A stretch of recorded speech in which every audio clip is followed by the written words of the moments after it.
What is your understanding of Jesus?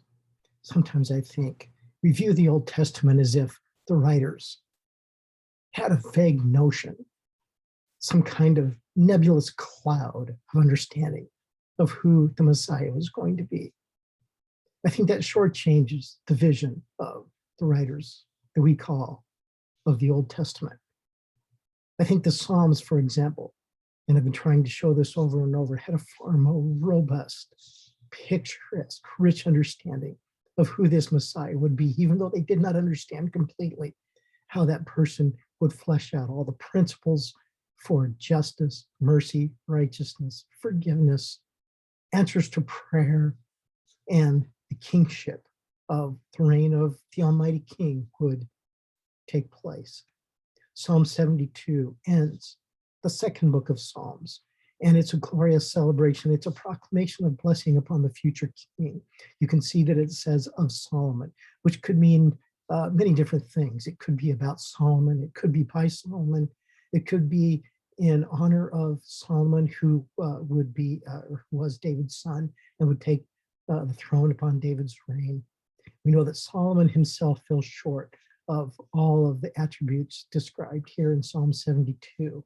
But whether it is about Solomon, in reflection of Solomon, by Solomon, or anything else regarding Solomon, even if these were Solomon's words as he at one point anticipated the coming king, we know that we can be confident that these words anticipate Jesus Christ, the Messiah, to come, even though these words and all the other Psalms might not completely understand who the Messiah would be exactly in terms of his name, in terms of how he would rule. Still, they portray a picture together, the Psalms, of a mosaic, as I've pointed out before, a far greater understanding of who this king would be. And in fact, I would contend that as we close out this second book, that really we will not understand who Jesus the King really is as described and preached in the New Testament until we understand who he would be as they anticipated in the Old Testament.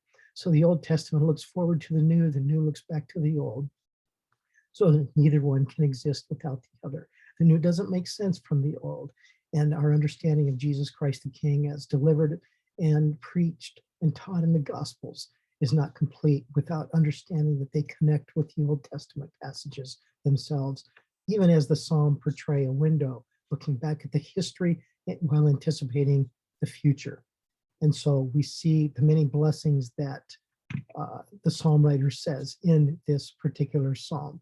We see that he desires that the king would entail all these categories, all these qualities of righteousness, prosperity, defending the needy, enduring forever, showering the fields or the earth with its blessing, ruling from sea to sea, that all peoples, even his enemies, would bow before him, that even those who are of the rich lands and would think they do not need him would fall before him and acknowledge him as king.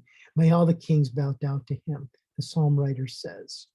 And as we scroll down farther, we can see that this king would be one who would stand for the needy, who would, instead of fighting for those who think that they have already arrived, would stand for those who really needed his assistance, for those are the ones to whom God is concerned in delivering justice, as Jesus himself proclaimed. Long may he live, the writer says. May people ever pray to him and bless him. May all the crops flourish. And we see that in this psalm, as it closes out, that he connects everything that has been written to this point with the covenant that God promised Abraham, that all the world would be blessed through him.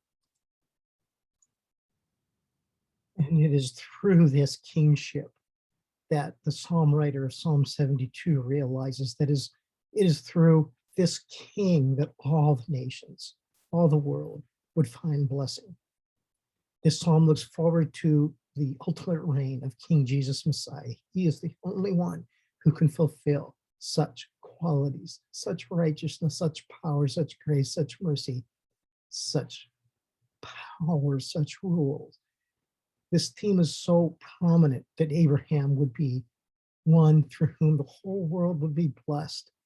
It's so prominent throughout Scripture that we see it developed over and over again, enriched, taught, expanded upon, leading to the understanding, as Paul proclaims in Galatians 3:7-8, that all the world, those who put their faith in him, could be justified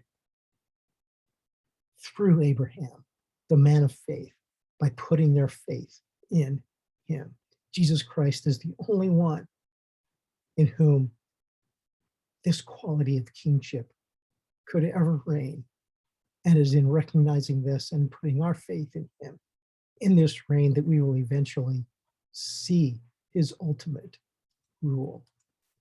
As this psalm draws to a close, as it closes out book 3, we can see that the writers, the compilers, the editors who put it together, close out this portion by giving praise, bringing everything up to this point in the Psalms to this point, looking forward to the next stage in terms of what the Psalms will deliver